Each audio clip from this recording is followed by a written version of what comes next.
And now for something completely different. And now Gould to Wagstaff, and Wolves really coming away now. Taylor. And in fact, he more or less fell over Taylor's legs.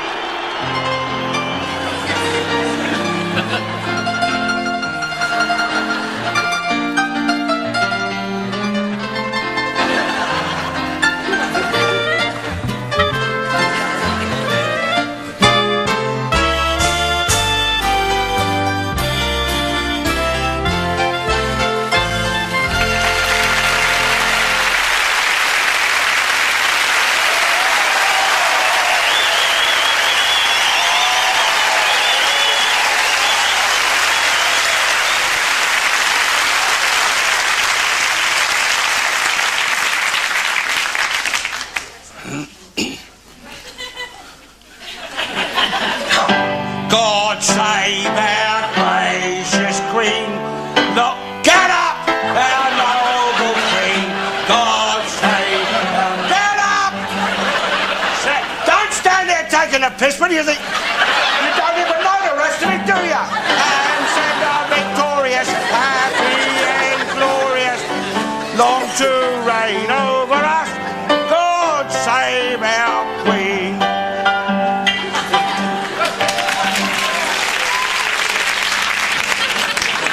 Bloody well ashamed of yourselves, a lot of you. Sit there during her song. Says it right if she emigrated, wouldn't it?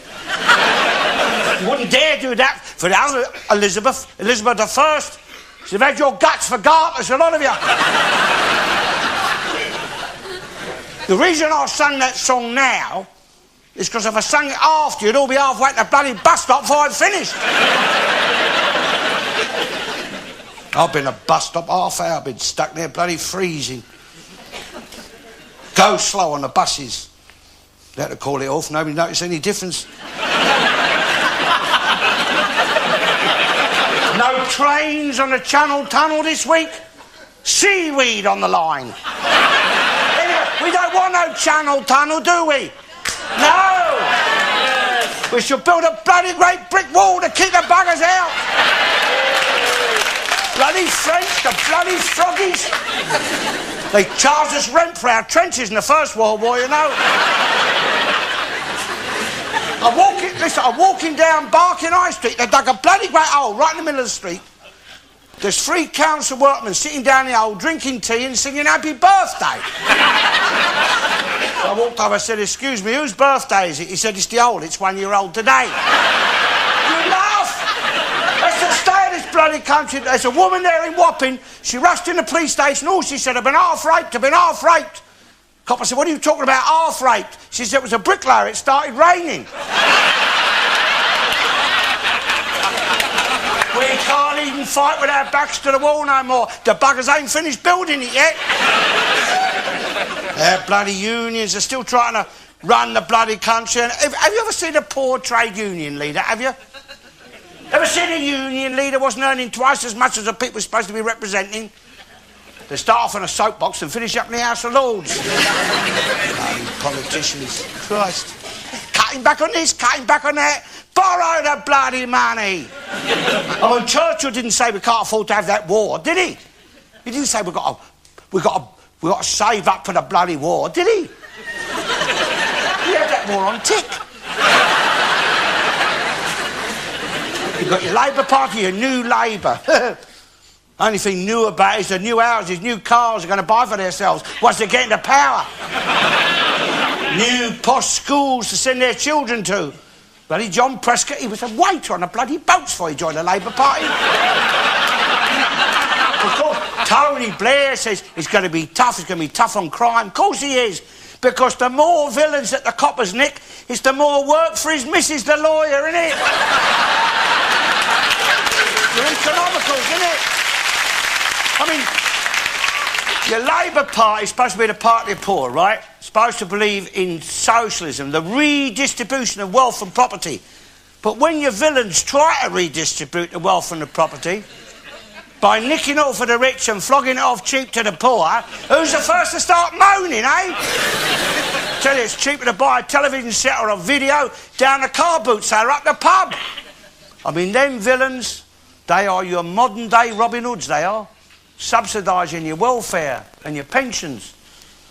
I don't mind admitting I have to buy my tobacco and drink up the car boot sale. If I didn't, there's some days that go by, I wouldn't even get a smoke or a drink. And you bloody Tories, hypocrites. They're going to be tough on crime and all, aren't they? Of course they are. Fill the prisons up with villains and then privatise the bloody prisons, 4 prisoners to a cell, £400 a week each. Well, blimey, I wouldn't mind having shares in that, eh?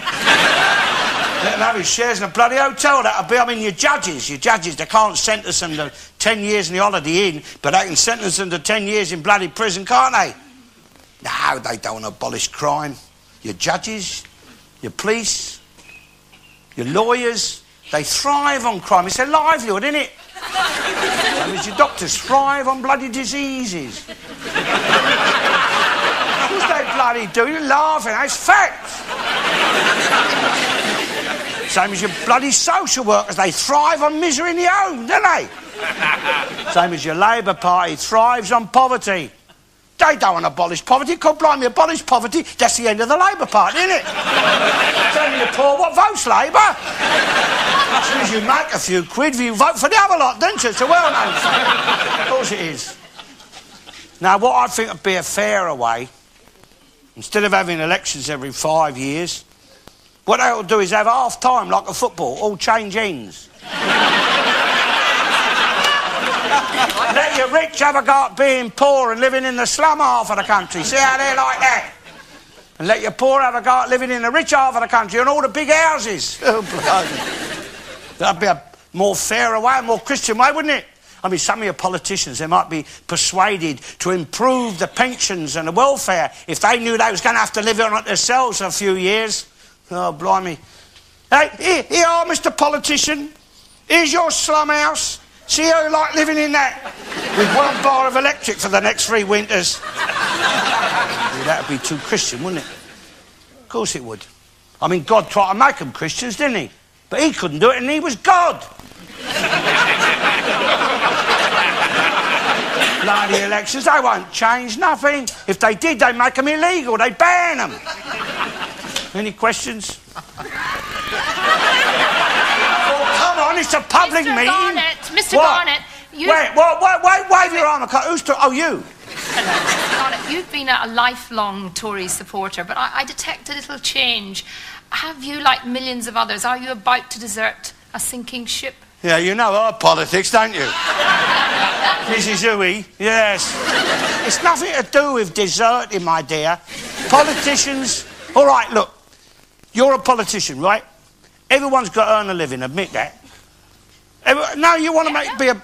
Well, go on, speak. It's a public meeting. What do you want to say? I'll leave it up to you. It's the first time you've bloody well done that for me.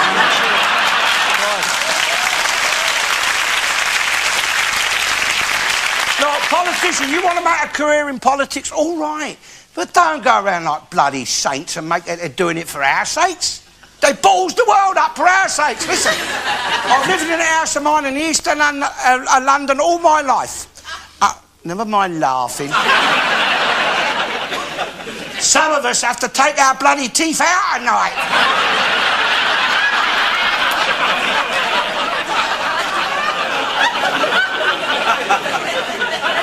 Where was I? I've lived in a house of mine in the east, and I've served, my dear, I've served under 15 prime ministers. And I've been bloody poor under every one of them. I mean, you wait till election starts. You'll see them. They'll come in the pub there, hobnobbing with the likes of us. They think that half a pint of beer and a smile is enough to get your vote off you. They're knocking on my door like bloody brush salesmen here, trying to cadge your vote off you. They should be made to buy your vote. Pay cash up front for the vote. I mean, listen. Shut up. I ain't got time for that. In the old days, my dear, in the old days, you got a sack of coal for your vote. Yes, and when the election was over, you still had your sack of coal.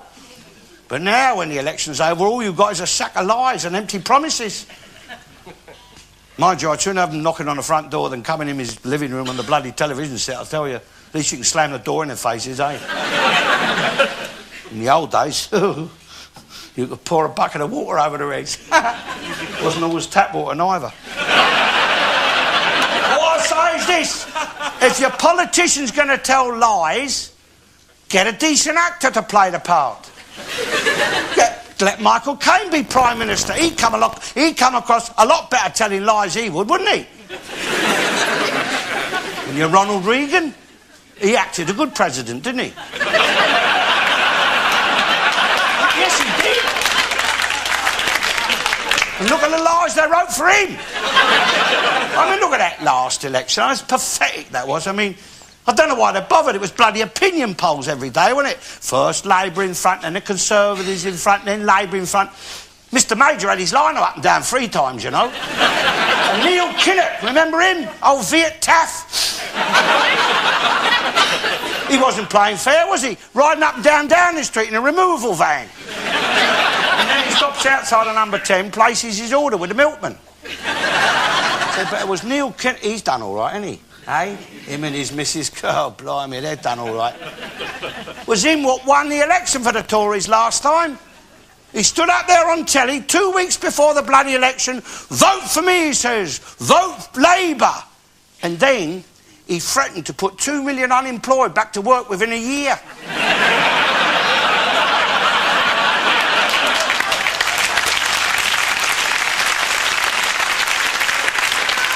He frightened the life out of him, didn't he? Old Bert next door to me said, oh, I'm not fighting for him.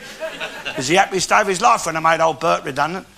Yeah, he's been signed on the Labour Exchange so long, he goes to staff dances now. They've got a union now, the unemployed union. If the Labour Exchange get you a job, they'll fight the case.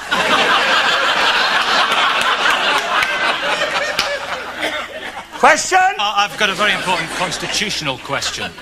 Oh, God, blimey. I hope I can answer it, sir. Well, I hope you can. I think you'll be able to. Tony Blair promised that Scotland and Wales will get their own parliaments. Now, any sane, reasonable, right-minded person can see the merits in that. Can they? Yes. I'll tell you what this sane, right-minded person thinks of that in a minute. Go on. Well, you're making a speech, you're asking a bloody question. Basically, I'd just like to know your views on devolution. I don't know about devolution, mate, but don't give the bloody jocks their own parliament, for Christ's sake. You'll be out with the bagpipes and your tartan army marching down across the border. We had enough of that when you used to come down to Wembley every year. Of course, there was more crap and piss on the roads than when we had horses. Yes. Throwing up in people's front gardens on the way to Wembley. Look, to understand fully the plight what this country finds itself in today, we have to go back in history to Henry VIII. Nothing funny about that. For our great days of England, when England was starting to win the world and rule it for its own good. Now, in them days, the world was run by the Pope and his mafia. And it was Henry VIII who was the first to resist them and who formed the Church of England to deal directly with God and cut out the Pope as middleman. One of the first things that Henry VIII done was to build a house for Anne Boleyn down near West Ham's football ground.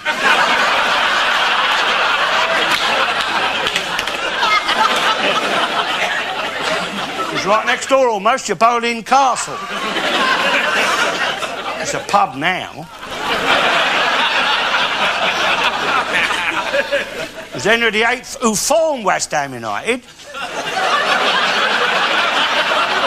It bloody was. So he'd have somewhere to go for Saturday afternoon, take his mind off things. And that is why your West Ham United play in King Henry VIII's colours. Until this very day, they are, look, claret and blue. Claret, what was his favourite drink, and the blue for the royal blood. They never learnt you that in school, did they? No. As a matter of fact, it was down at West Ham that King Henry met Anne Boleyn. She was a local girl. She'd come from Canning Town.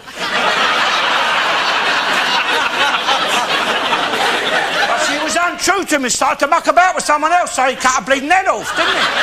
No, he was hurt to say to her one day down at West Ham. He said, I'm warning you, Michael. I'll give you a fair warning, Anne Boleyn. If I catch you at it with anyone else, I'll give the lad your head to kick off with. I'll put it on the centre spot next home game. And he did. And that is where we get the custom of flipping the coin. Heads kick off first.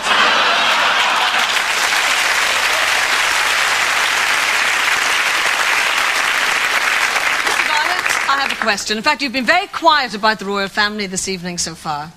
And a lot of people of late have been saying that the royal family is a bit like a living soap opera. I mean, at one time, they were more on the telly than Coronation Street. So what do you think about the young royals kissing and telling on the box? She scrubs up well, doesn't she? You remember you said that you'd have dinner with me afterwards, so I dressed up for you.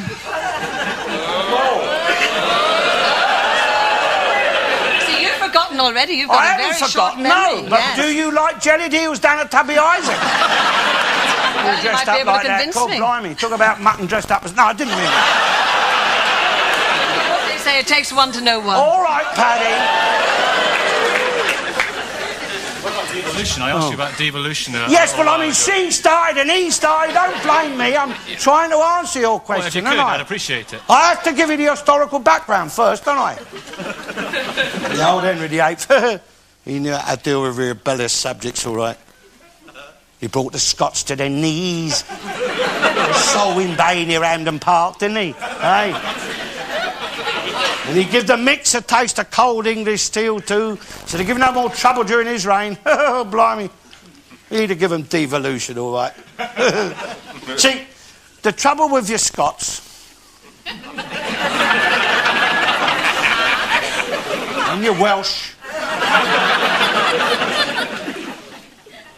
and you're Irish, is they want to be like us. The English have their own country, own parliament. Truth is, they ain't big enough. I mean, all your Scotland and your Wales is really like parts of your rural England, isn't it? Somewhere to go to for holidays.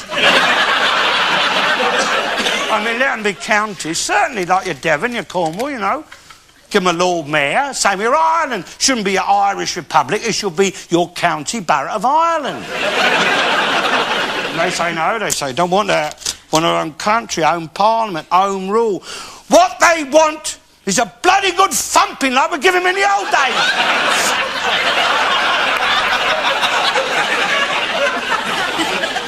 I mean, not a war, you know, I mean, you can't have a war with them, can you? I mean, them wars we had with them in the old days wasn't proper wars, was it? More like blood sports, really, wasn't it?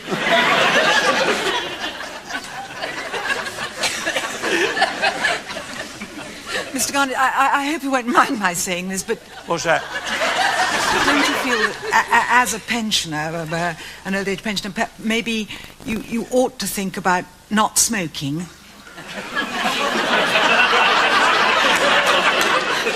Didn't I stay in your boarding house once in Clacton?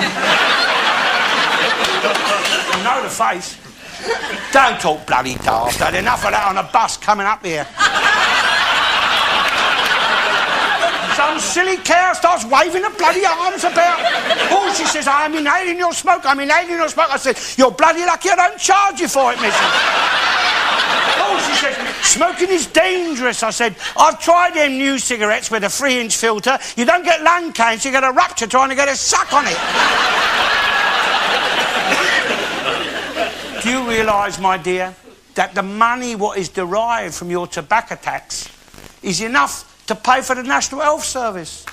Yes, and a squadron of F-111s. And a new boat for Her Majesty the Queen. It's patriotic to smoke.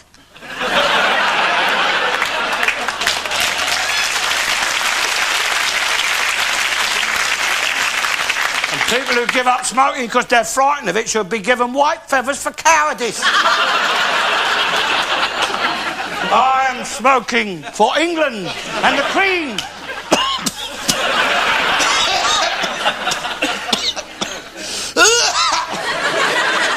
Where was I? Oh, yeah. You're Scots. Yeah, well, see, all your best Scottish things is only really appreciated when they come south of the border. Is that right, Sir Teddy? I'm a teetotaler. I dare say you are. I bet your missus ain't noticed you're living with you. He got out of Scotland pretty fast, didn't you? I go back a great deal. You do go back, do you? Yeah, it's lovely. When are you going to get the bloody Kersal rebuilt in Southend? That's what I want to know. It's happening now. It's happening now. It's been happening for the last 20 bloody years. It'll be ready in November, that's a promise. Oh, really? Yeah, Tory promise. Right, I'll come down and get me candy floss then. No, see, that is your alternative medicine, Sir Teddy. Oh! Brewed up in your islands and highlands as a remedy for raw mornings and even colder nights. And why do you think the jocks put this in their porridge, eh? You've got nothing on but a kilt. You want something a bit warming going down there. No, you see, I've got this chest. I've had it all my life. Just my luck to have a bad chest, what medical science can't do nothing about. I'm not complaining. It's not my nature to complain. We have to persevere, you see. Oils it a bit. Keeps the damp out. Yeah. Bloody laugh. Excuse me.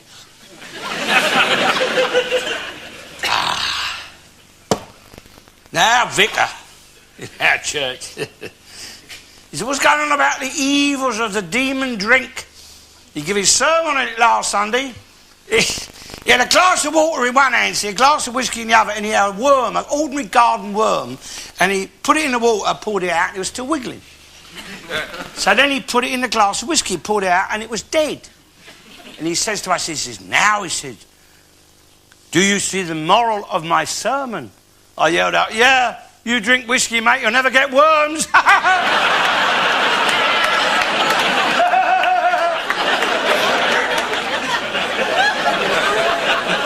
Congregation pissed themselves.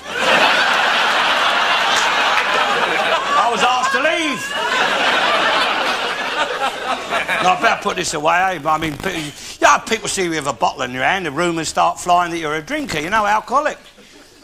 I mean, alcohol would be a fine thing on my bloody pension, wouldn't it, eh? I've got as much chance of being alcoholic on my bloody pension as West Ham has of winning the double in the European Cup.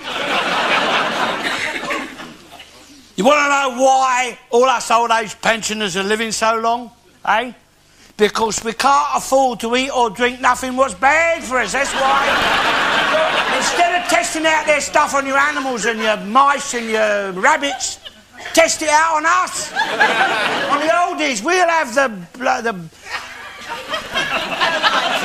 we'll have all that alcohol that's got to be tested and tobacco and all that dodgy beef. Give it to us. Let our last days happy and bright. That would let us overindulge our souls on bloody great big cigars and buckets of booze and... How would you like your steak, sir? Ooh, just wipe his arse and cut his horns off, that's all.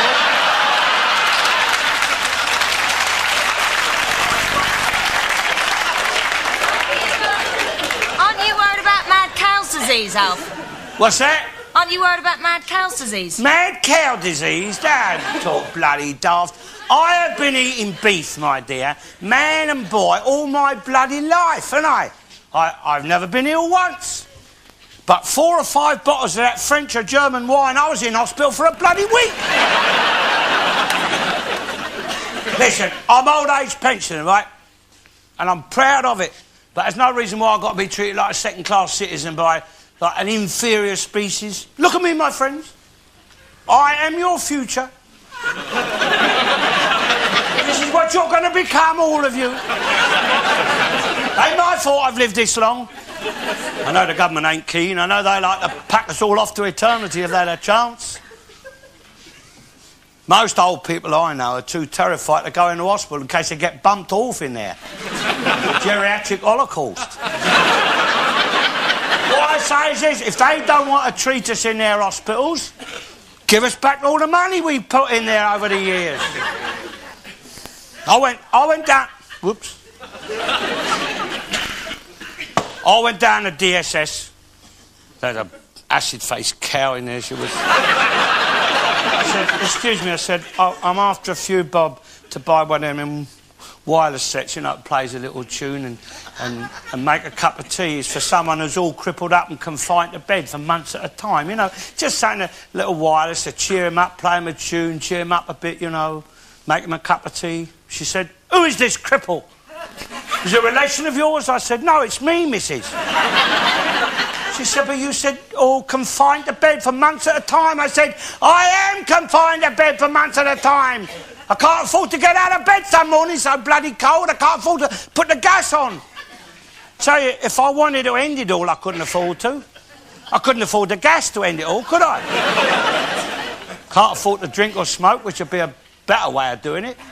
I can't afford a platform ticket to throw myself under a bleeding train. To throw myself under a bus, I suppose they said I'd probably freeze to death waiting for the bloody thing.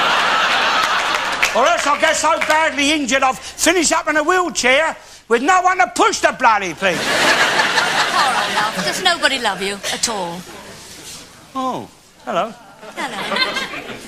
It's not a question of love, my dear, is it? I mean, what good is love if you're cold and hungry, eh? I tell you, if you've got money, you get all the love you want. If you're a millionaire, my dear, I'll wager you'll have hundreds of people running around you telling you how much they love you. Well, telling you they love you and really loving you, what's the difference? As long as they act like they're loving you and make enough fuss of you. What's the bloody difference? This is all very well, and it's, you know, it's very... Yes, I know, Devo, bloody Lucian. Yes, all right. Very important question. Yes! I'm trying to deal with it. I keep getting distracted. Could you deal with it, please? What? Could you deal with it? I am dealing with it. You never learned to swim, did you? Couldn't keep your bloody mouth shut long enough.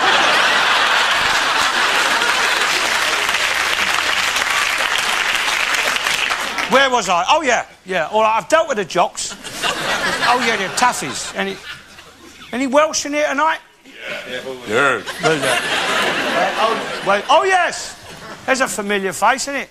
You're a tough, of course you are. Yes, whereabouts you come from in there? West Ham. Not a lot of Welshmen live down there. Born and bred within the sound of Bow Bells, boy. Where? So you're not a bloody taffy? Yeah. You are? Yeah. Well, where do you come from in Wales? Samar Pwllgwyngyll. Thank you very much. Think of the person in front of you. Oh, Christ. Do you have to do it yourself, all that? Amazing, isn't it? She does it for me, Alf. Does she? Great. Want to do it for you? It's wicked to mock the afflicted, you know. Do you do hers for her, then? Her I'm talking about. Sometimes, Alf, sometimes. Yeah. Who does yours? Is there any other Welsh in here tonight? You come back tomorrow, I'll think of a funny answer for that. Now, you see, I met this taffy the other night, bloody laugh. I met him in the pub. Bloody ignorant swine. He couldn't hardly speak a word of English, you know. He told me that in Wales they had their own language there. I said, that's not a language, Taff. I said, it's more like a dialect. No, he said, we've got words for things in Wales. We've got words for food and words for drink. I said, blimey, I said, your native in your jungle's got that. He's got sounds for things. Ain't a language. I mean, a dog barks ain't a language, is it? I mean, yucky da's not a bleeding language, is it? I mean, your jocks and your mix, you've got your garlic, haven't you, right? Well, that's all right for talking amongst themselves. They want to talk to other people, got to learn English. Trouble is, it's beyond their grasp, most of them. I mean, we even had to teach the taffies how to dig coal, you know. It's true. See, all your average taffy is like a two-legged pit pony, isn't it? And your pit pony's better, really, because it can drag out more coal and it's cheaper to run. See, one way you can always tell a taffy is they talk like a Pakistani. Also, you look at him half-time, you'll see they've got all these little holes all over their faces. Now, some people reckon that's them trying to eat with a knife and fork.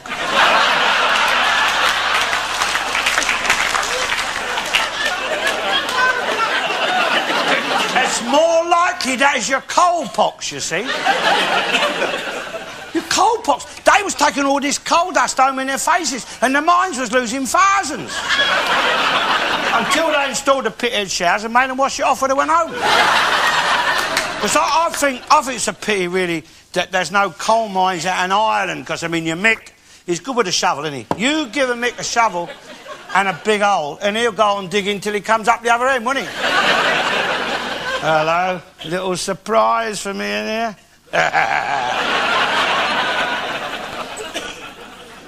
No, well, you need that to chase that, you see. And then you need that to sort of boost that up. It's what they call a vicious circle.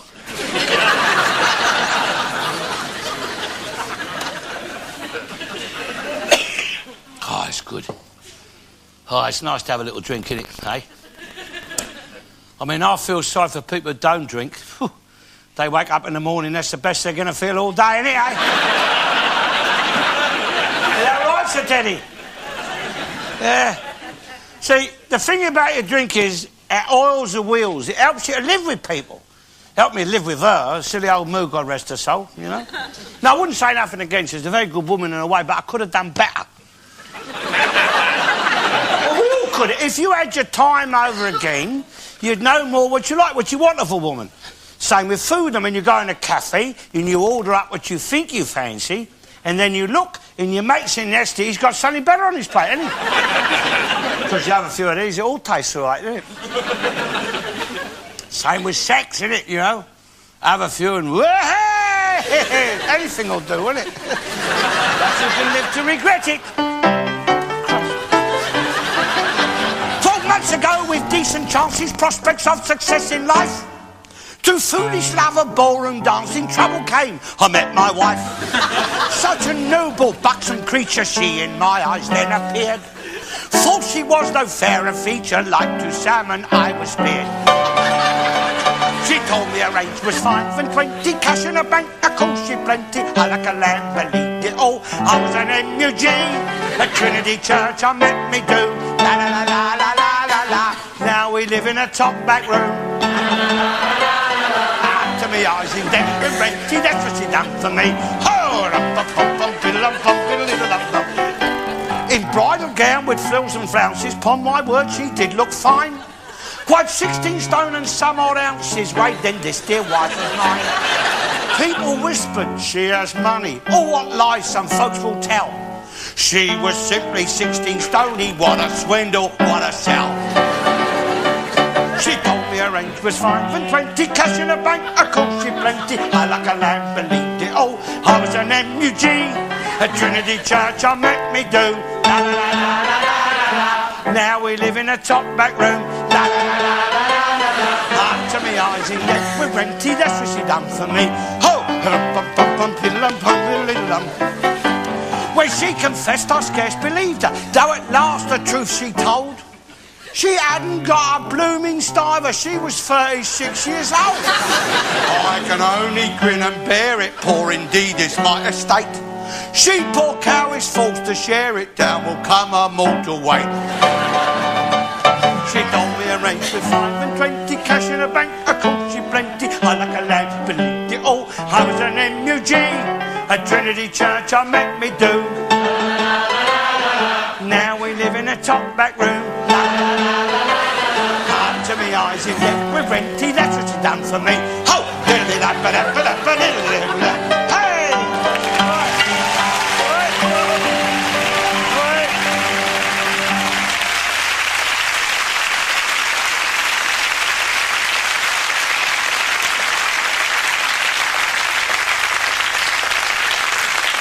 He done what? I knew that producer was an arsehole the minute I met him. He put the bloody advertisement on when I was singing there. They bunged him, hadn't they? Anyway, where was I? Oh yeah, Trinity Church. There's only the one true religion, right? His religion, God's religion. So all the rest of them's lying, right? But which one is his? That's a problem for us mortals, isn't it? I mean, you go to church all your life, say your prayers in it, buy tickets for its raffles, go to its dances. and then you die, you get up there to heaven, and you find the one round the corner was the right one all the time. Well, I mean, if your religion ain't going to help you get into heaven, you might as well have extra couple of hours in bed of a Sunday morning, eh? Bloody Christian church, I don't know, they got more branches than Marks and Spencer's.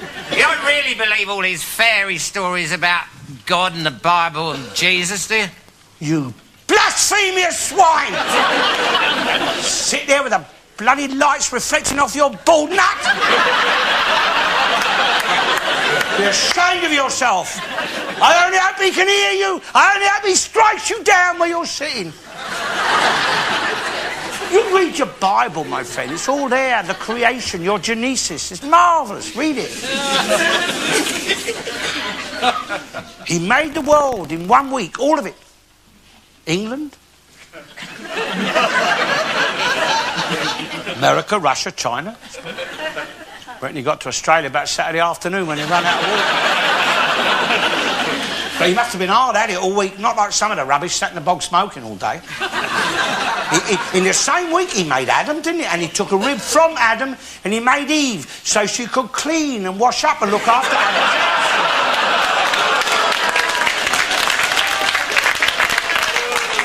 Sort of home help, wasn't it?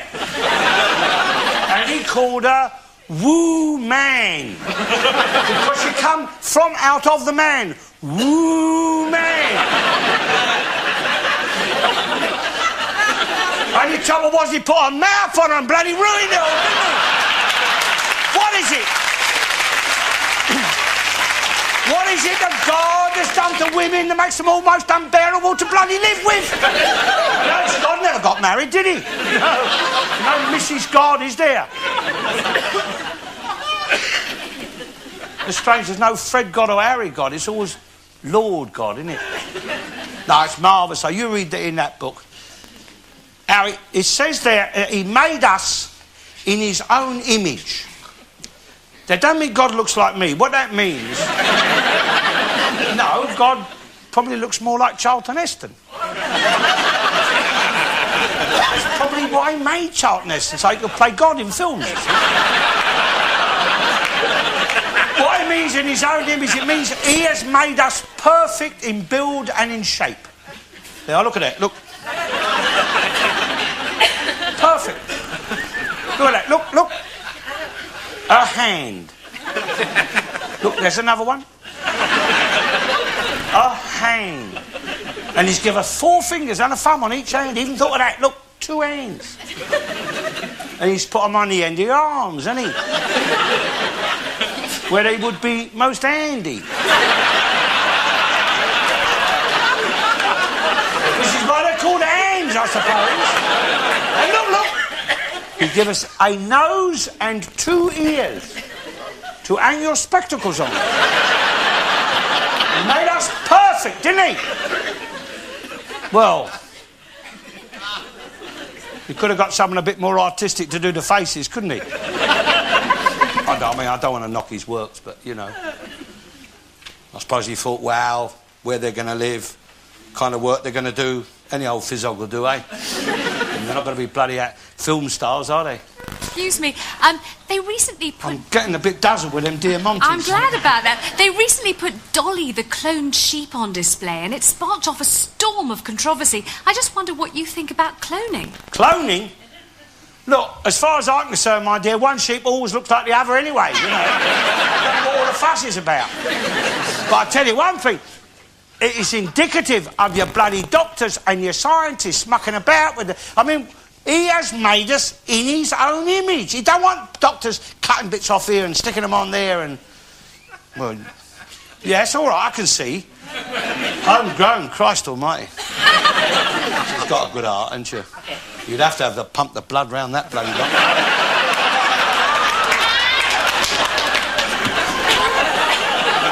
Do you do transfusions then? Oh dear. No, I mean the bloody doctors and scientists, they take liberties, don't they? I went to my doctor about 6 weeks ago now. I walked in there and the nurse says, "Have you got an appointment?" I says, "An appointment? How do I know when I'm going to be ill? Don't be bloody daft. What am I supposed to ring up and say, I think I'm going to have flu next Tuesday, I'll make an appointment." He says to me, he says, what's the matter with you? I said, I got this terrible pain in my leg. He said, it's old age. I said, old age? The other leg's all right, that's the same age. I said, shut up, I ain't got time for that. I said, what am I going to do? He said, limp. I said, just a minute. He said, what are you going on about, Garnett? He said, you're all right. He said, you'll live to be 3-10. I said, I am 3-10. He said, yeah, I told you. I said, all right. All right, smart ass. I said, what about that bottle of pills you gave me last month? Make me feel strong. He said, what about them? I said, I can't get the lid off. And I said, and another thing, I said, are you aware, doctor, you've got a suppository stuck behind your ear? You get bloody suppository stuck behind his ear hole. He says, Christ almighty, what's that bloke done with my fountain pen? You see? I went out of his surgery. I went in the waiting room there. There's a nun. A nun sitting in the waiting room with the tears pouring down her face. I rushed back in the surgery. I said, Doc, excuse me. I said, you've got a nun in your waiting room. She's crying her eyes out. He said, yeah, I know. I've just told her she's pregnant. I said, is she? He said, no, but it's cured her hiccups. Anyway, I wouldn't have been the least bit surprised if she had been pregnant. For all this, you know, all this permissible society. You know, where, I mean, look, all this concert parties of people with AIDS. I mean, after the First World War, there was thousands of soldiers coming back with a dose of VD, wasn't there? They didn't have concert parties for them, did they?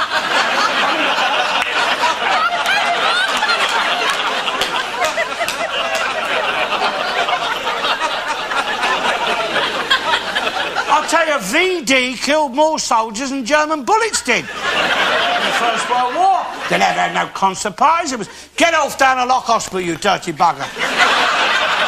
And when they got there, all they got was the umbrella treatment, wasn't it? Well, I won't go into details. Well, I will if you insist, eh? No, that little thing like umbrella, folded umbrella, and they'd poke it down inside your John Thomas, and then they'd open it up and they'd pull it out.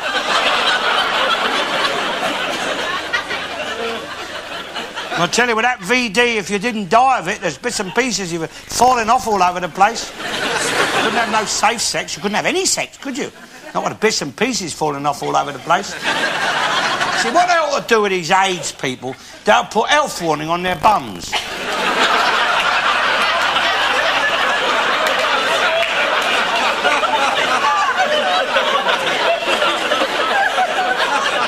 Like on a cigarette packet, you know? Health warning. This is exit, not entrance.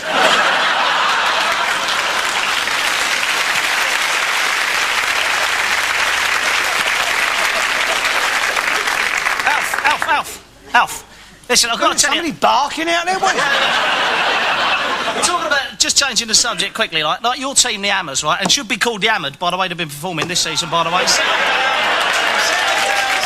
That's not funny. Listen, I live in Canning Town, it's all right, don't worry, settle down.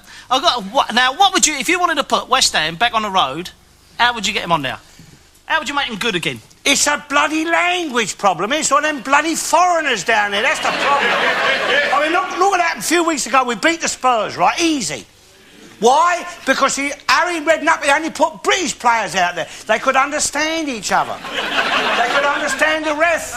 And more importantly, they could understand what I was yelling at them from the touchline. I mean... You think of the bloody state of the game now. I mean, it's ridiculous. Liverpool, Manchester, Newcastle, supposed to be so poor up there, aren't they? Eh? I mean, the old bleeding towns, they're all unemployed. How is it that they can afford 3 of the most expensive football teams in the country, eh?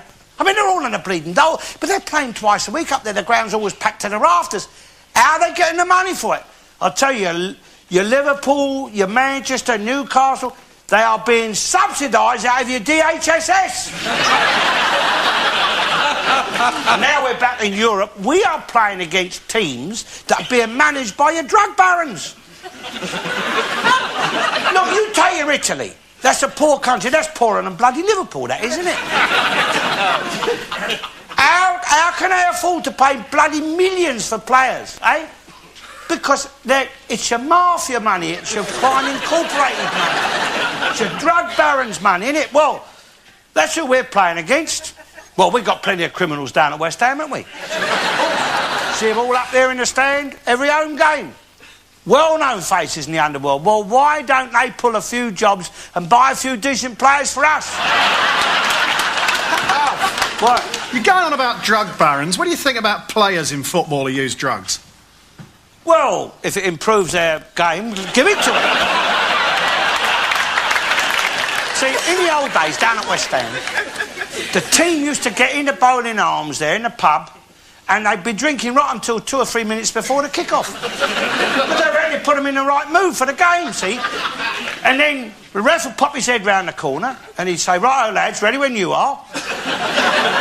Old Jim Barrett, centre-half and captain, he'd knock his pipe out, and then he'd place his orders for half-time. Well, they never had no lemons in those days. They never had no kissing in them days, neither. You try kissing a bloke after he'd scored a goal, you've got a smack round the ear hole, I can tell you. Look, if a player is well dosed up with cocaine and he gets a flying elbow in the mouth, well, he won't feel it, will he? Speed the game up, won't it? Save all them ambulance men running on every 5 minutes. Because you got a smack in the mouth, didn't you, Gary? You look all right now, though. He looks well, doesn't he? Nice to see you. What? Yes, sir. Most soccer supporters are peaceful and law-abiding. Of course they are. But there's a hardcore among them that cause a lot of trouble wherever they go. Right. What would the Garnett remedy be for wiping out this hooliganism? Simple. Very simple, my friend. Brand them. Put a branding iron across their foreheads. Brand them for life. Soccer hooligans, raggers, muggers, rapists. Unemployed, unemployable. So when we see them, we know who they are. We can kick them and bash them. Castrate them and still have floggings, public floggings. At half-time, they'll bring the crowds back to football, wouldn't they, eh? Dear old Lord. I shouldn't have done that. Christ. Whew. I don't want to end it all here at bloody LWT, do I? No, it's nice to have a little drink, isn't it? See, the thing about your drink is that acts like an aphrodisiac, doesn't it? Now, have a few of them and woohoo! You give her one, right? But also that acts like a contraceptive, doesn't it? Because you have a few too many, you can't, can you? It's your brewer's droop, isn't it? Because the youngsters, the kids, they tell me that stuff they smoke, what do they call that? The marijuana. Now, they say that makes your sex last longer. I said, but I mean, who wants to last any longer? It's a bloody waste of time, isn't it? Have a skinful, quick fumble and kip.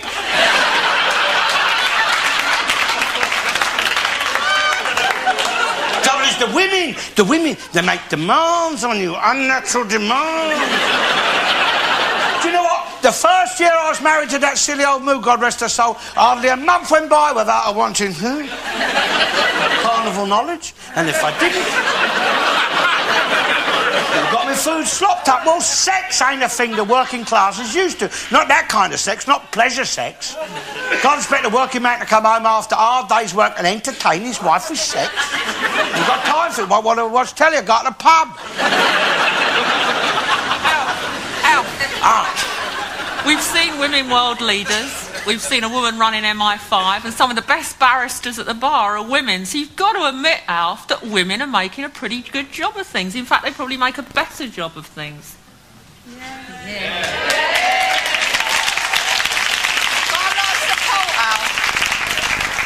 Do you really talk like that?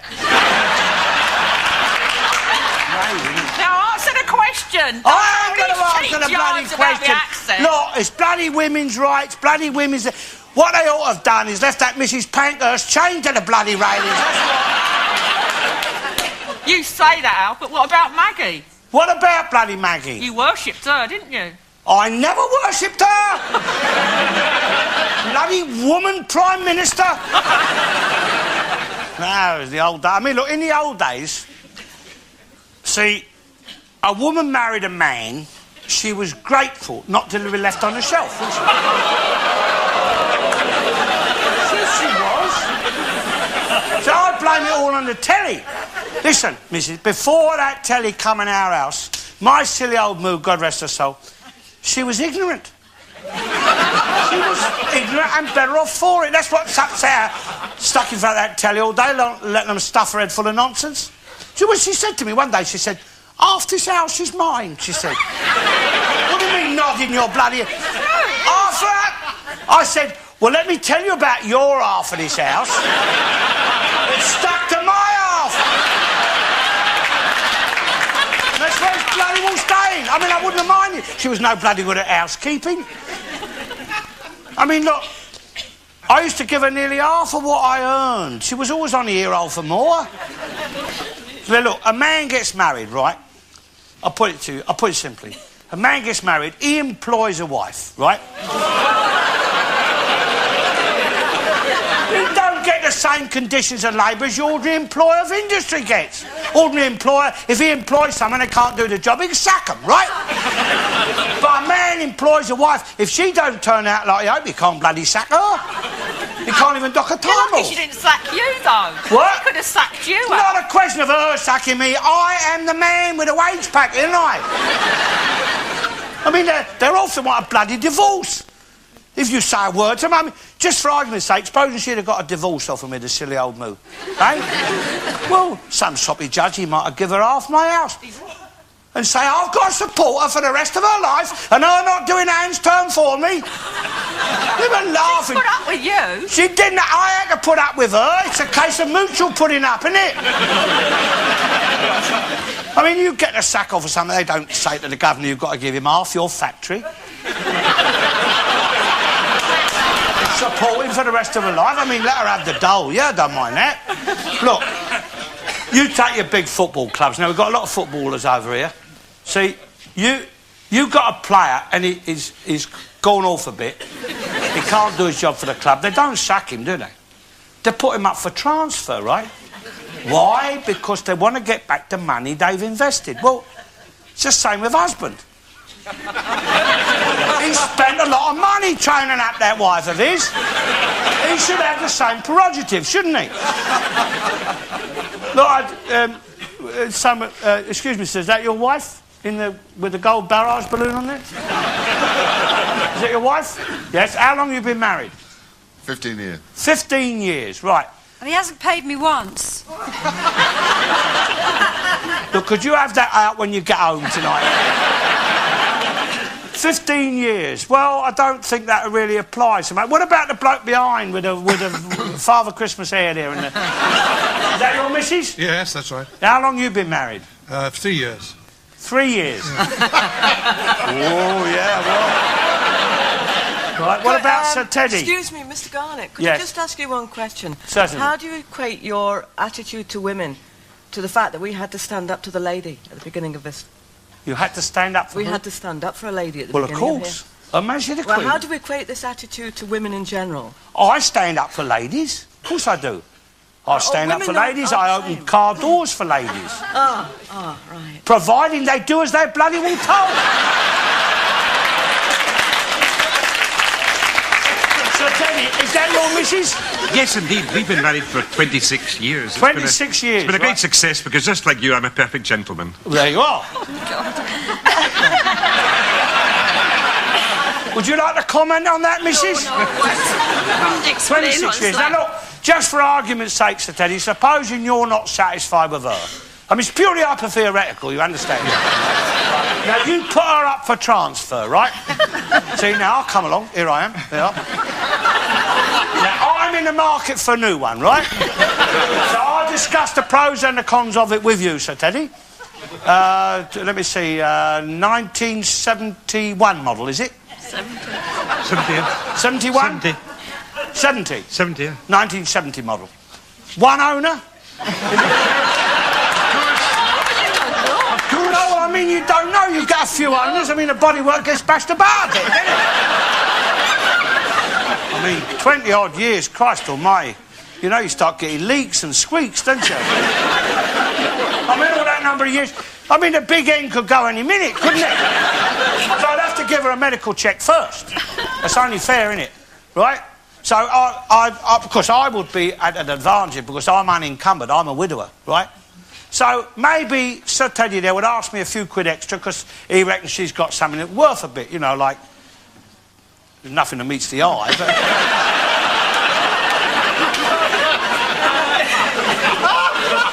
Maybe she's got extensive wardrobe, has she? Remember this, a woman, Sir Teddy, a woman who's not owned 100% by a man is invariably unhappy and fretful. So, when you pick one out, fellas, be firm. Kind. There's no need to beat them or nothing, you know. You train them up right from the start and you find they are friendly little creatures, aren't they? Nice to have around the house. But remember, Sir Teddy, she may be weary. God, blimey, women don't half get weary. Wearing the same shabby dress. So once she's weary, buy her another shabby dress. No, I'm only joking. Listen, I'll tell you the truth, sir.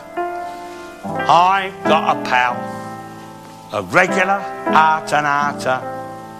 She's my dear good old pal, and I wouldn't be without her. It's many years since first we met. Her hair was then as black as jet.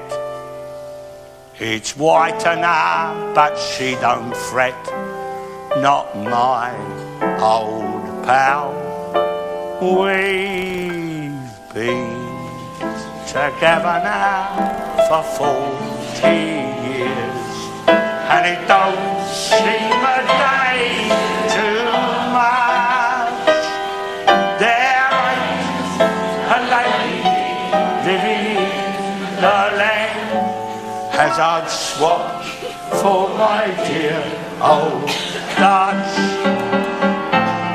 There ain't a lady living in the land as I'd swap for my dear old.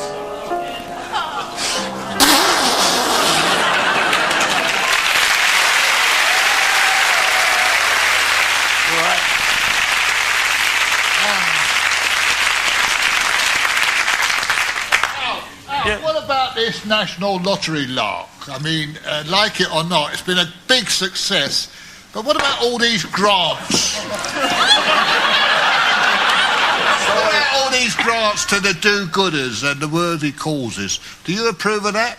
Look, bloody lottery money, why don't they give some of it to us, the old age pensioners, eh? Help pay our television licence fee, eh? I mean, they talk about art and culture. That's our bloody culture, innit? Your neighbours. You're not short of a bob, Alf. You must have been putting it away, eh? Wicked old talking bugger. about? I'm not short of a bob. Can't even bloody pay. I have to have a black and white television set. That is our culture, the television. Why don't get something for... I mean, your neighbours, your Des O'Connor and your Cilla Black, that is our... I mean, they may not be able to sing as loud as Pavarotti, but at least they can sing in English. We can understand what they're bloody talking about. I mean, why don't they give some of that lottery money to help us buy bloody lottery tickets? Most of my mates, we can't even afford to buy a bloody ticket. There's millions they do to museums. I mean, they're full of rubbish, they are. You see them? Full of rubbish in the past. Old bones, old books, old bits of furniture, old paintings.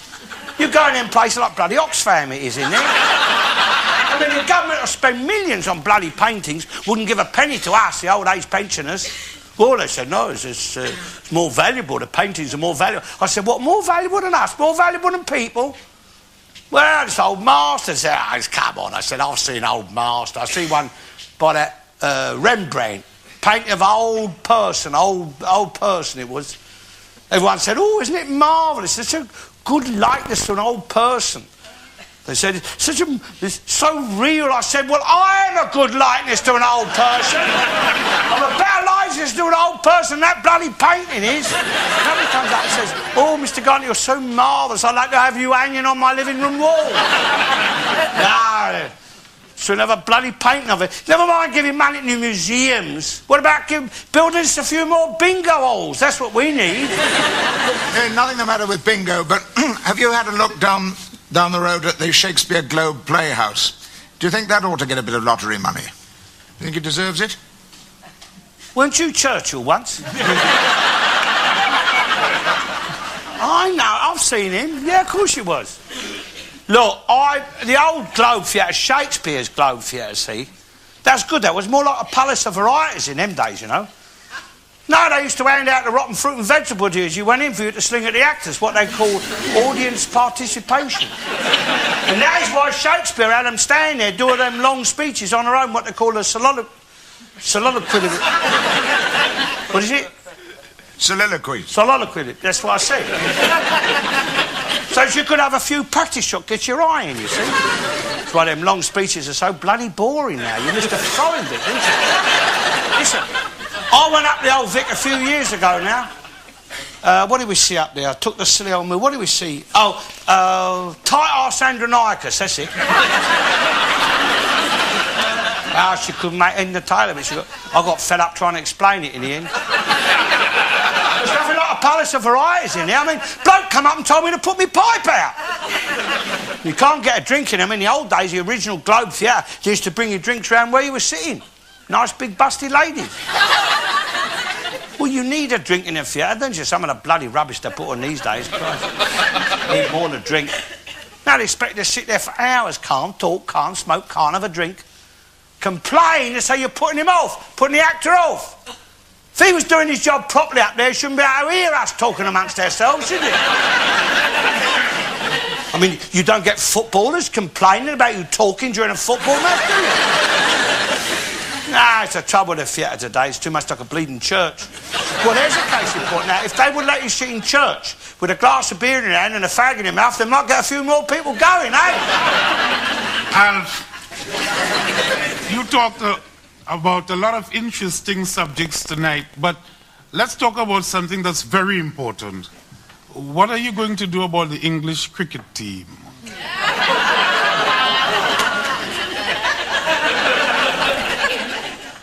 Look, the trouble with you... Pardon? I can't hear you. I am thinking about it. The trouble with you colonials, see...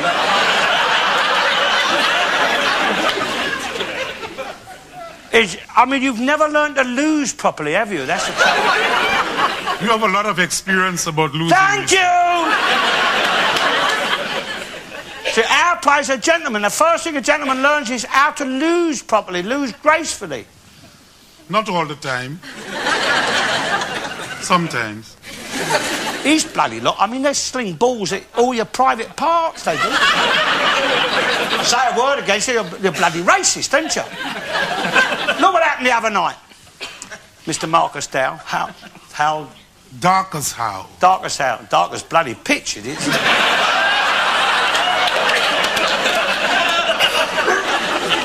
what happened the other night. I'm fast asleep in bed, right? I'm fast asleep, right? I'm having a little dream, right? And in my dream, the telephone rings. It's Lords, the MCC.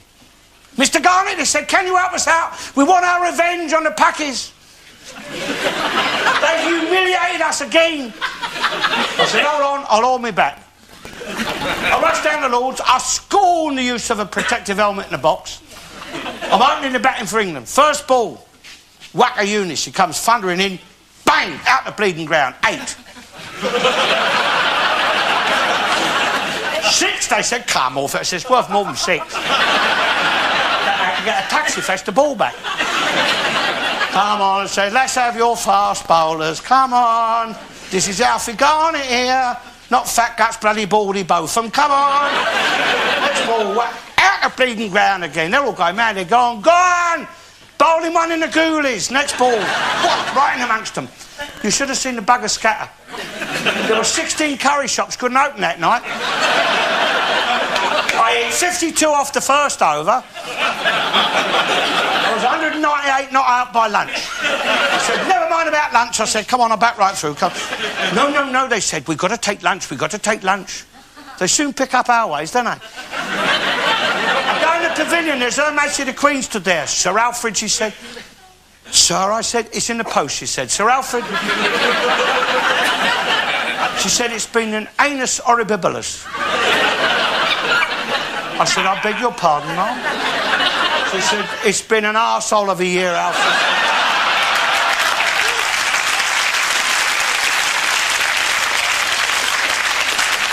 Them bloody children of mine, I should have had them throttled to birth. He said, you're the only bright spark on the horizon. We want you to take over the captaincy of England. Glenn Hoddle walks in. He says, you can't have him, mum. We want him for the England football team. I left him arguing and toss. I'm opening the bowling for England. First ball, so hail. Bang! I broke his bleeding back. Oh, he says, what have you done to my bat? I said, have a look behind you, mate. See what I've done, you bleeding stumps. Next ball, Anzaman al-Haq. Oh, ha! You won't forget that day in Harry LBW. I broke his leg through the bleeding pads. Next ball, Wasim Akram, Pakistani captain. He stood there. He see me coming tearing in. He's trembling like a leaf. He's turned white with terror. Well, whitish. All the girls are there. They're going mad. They're yelling, Alfie, Alfie, we want... And they're all there. Rackle Welsh, Myrna Lloyd, Kylie Minogue. I'm just about to bowl my hat-trick, and the silly cow upstairs wakes me up with a cup of tea. Mr. Garnett. Yes. Yes, Sir Teddy. I belong to an organisation called the Conservative Party. I have heard of it, sir. We're having serious problems these days in trying to work out a policy to unite us all on the issue of Europe. Right. Now, I know you take a great deal of interest in politics, and I wonder if there was any guidance you'd like to give to me and my colleagues. Well, the first thing I say is stay clear of the bloody referendum party. That sounds like a disaster to me. Look, as far as the European community and the single currency, Sir Teddy, single currency, I don't mind as long as they have the Queen's head on the banknotes. Because that says I promise to pay the bearer, and we can trust her because she's got the money, hasn't she? I mean, now they brought in that bloody common market. I still call it that. Bloody. I mean, there's thousands of bloody foreigners all swarming over here without having no passports. We've got millions of high-ties and krauts and froggies and spagnolies and Brussels sprouts. All swarming like they're taking our jobs off us. So we're going to have to go over to the continent of Europe looking for work, aren't we? Be bloody confusing if another war breaks out, wouldn't it? Well, you won't know what side you're on, will you? There'll be thousands of boats taking people backwards and forwards, so they can join up with their own armies before they can even start the bloody war. See, old Enoch Powell, he had the right idea, didn't he? People should stay in their own countries. The countries that was allocated to them. The countries we put them all in when we run the world. When we had our empire before the bloody Labour Party give it all away. Bloody Gandhi wouldn't eat his dinner to give him India. You know, the latest dodge had of getting in all the illegal migrants, I tell you, last August bank holiday Monday in Southend, there was thousands of them coming ashore, all the illegal, all pretending they'd been in for a little swim. Well, you don't go in for a little swim with flippers on your feet, a turban in your head, and two bloody great suitcases in your hand, do you? All very well the government bringing out their race relations bills, but how would John Major like it if he had a family of... I beg your pardon. Ethnics living next door to him? How would he like it if Kenneth Clark's number 11 Downing Street sold number 11 to a family of ethnics? He'd change his bloody tune then, wouldn't he? Stinking the house out with their curry. Playing on their dustbin lids all night long. And limboing in under his front gate there. That's where Her Majesty the Queen has been so clever, you see. Her house is detached. You don't want them living next door to her. What do you want? Aren't you worried about getting breathalyzed on your way home? I don't drive anymore, my dear. I stopped driving years ago. I mean, Isn't that a bloody liberty, eh, that breathalyzer? You know who started that? Do you remember who that was, Sir Teddy? Barbara Castle. Who started a breathalyzer? It's Barbara Castle. Barbara bloody Castle, not Castle. That's very nice, yes. Lady Barbara Castle, that Labour MP cow. All because she couldn't afford a motor car herself, and she didn't want no one else to have one, did she? She ruined the car trade. I mean, no one's going to buy a car and walk at the pub, are they? All right, they say, a drunk in charge of a car is a lethal weapon, and it can kill someone. Agreed. But what about a drunk in charge of the country then, eh? They can kill bloody millions. Breathalyse your parliament, breathalyse your House of Lords. They go down there, they make their laws, half of them are pissed out their heads, aren't they? We've seen it on the telly, all them bloody MPs. Like a bloody 4-hour bar in there some nights. I got breathalyzed 2 years ago now. I was driving down the Mile End Road, straight as the die, gospel, right down the white line in the middle. And this copper leaps out in the middle of the road. He said, bloody fool. He could have been killed. Well, his hand was only an amber, wasn't it? I mean, that's alt, isn't it? That's amber. And on amber, you put your foot down and belt across, isn't it? I was perfectly polite. I wound the window down. I said, good afternoon, Constantine. He said, are you in charge of this motor car? I said, well, it's automatic, but I have to be here. Come on, he said, blow into this. I said, you call your own bloody chips off, mate. Come on, he said, if you don't blow into the bag, we'll have your licence off you. I said, you'll have a job, mate. I ain't got a bloody licence. Come on, he said, stop pissing about. He said, you was doing 65 mile an hour. I said, impossible, I ain't been out an hour. I said, all right, I said, I'm sorry, Ossifer. I said, I didn't dare call him constable in case I stuttered. I said, I'm sorry, Ossifer, I was looking for a shit house. He said, well, you found one, mate. Right, and all is a right bastard he was. Have we got any coppers in here? And I'm only joking. Well, you say a word against the coppers, all come out and strike, wouldn't it? I mean, if that happened in Britain, our crime rate would be halved, wouldn't it?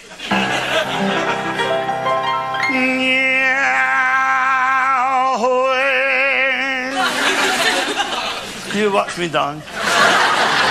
You watch me, Janet. When I... No, watch, Chloe. When I sing them top notes, darling. I see, when I sing them top notes, you can't put a basket between the cheeks of my arse.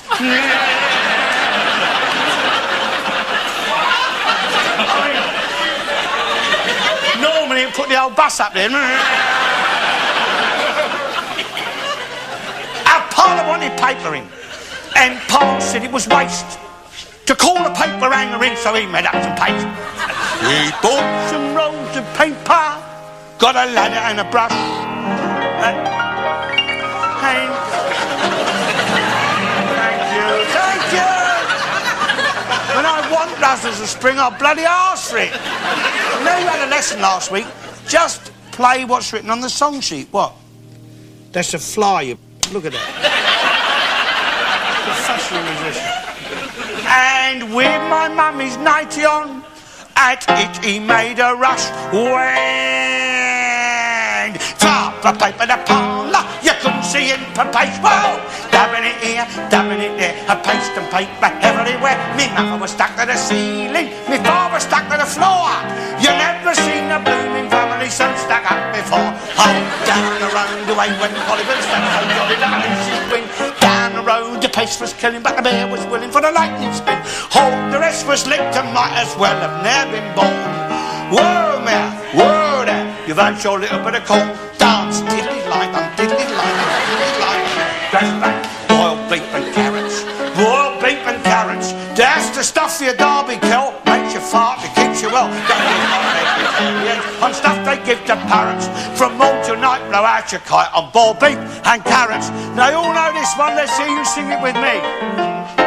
I'm Henry the Eighth, I am Henry the Eighth, I am. Whoa! I got married to the widow next door. She's been 7 times before. Everyone was an Henry. Wouldn't have a Willie or a Sam. I'm a ranked old man called Henry. Henry the Eighth I am. Oh, and you'll dine, and you'll dine, and you'll dine. You look neat, talk about a treat. You look at that from napping your feet. Dressed in style, a great big smile. Your father's old big tie on. I wonder if you touch for your old what they know that. All right, all together now the last chorus. Let's see you sing it with me. Slap that bum, that brickwork, slap that all day long. We had all these fans on the honours. We was pair of exactly loners. Slap that flat with a whitewash brush. Talk with a fancy ball. I'll put my whitewash on the old woman and I put upon the garden wall.